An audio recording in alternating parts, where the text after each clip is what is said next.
माऊ वहिनींचं पिल्लू आजारी असल्यामुळे त्याचं टकलं फाटले, लाल झाले. बोकेश दादाकडे गेले. उड भडव्या काल रात्री बिअर पिऊन टारा पाजत होता. आपलं पोरग आजारी पडले, दवाखान्यात जायचं. दोघं नवरा बायको वेस्पावरून जात असताना समोर चालली कोल्हेशदाची वरात. बोकेशदा म्हणला पुढं कसं जायचं असं. तेवढ्यात कोल्हेशदा म्हणला तुमच्या आई तिथंच घाला, पुढे येऊ नका. वहिनी चिडल्या आणि म्हणल्या थांब तुला घोडा लावते. सगळ्यांना चिरडत वहिनी पुढे आले, कारण पोराच्या पुढे काही विषय नसतो. बोकेश दादा मागे राहिले, थांब सटवे थांब, मला सोडून कुठे चालली. ढोले तेवढ्यात पुढे बघताच उंदरांची मैत चालली. ही तर मित्रांनो बोकेशदा म्हणला पुढे कसं जायचं.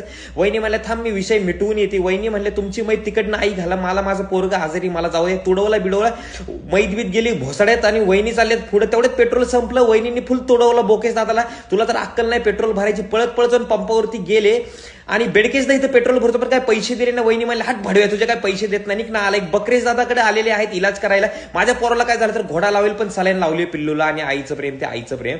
आणि वहिनी बाहेर येताच वहिनी जरा आणि बघतात काय बोकेश दादा गुलुगुलू करतोय नर्स सोबत. वहिनी म्हणल्या भाडव्या थांब, तुझ्या उरावच बसते पोरी सोबत बोलतो का रे मी असताना. आता झाडूस तुझ्या श्रीपमध्ये घालते, पळू नको.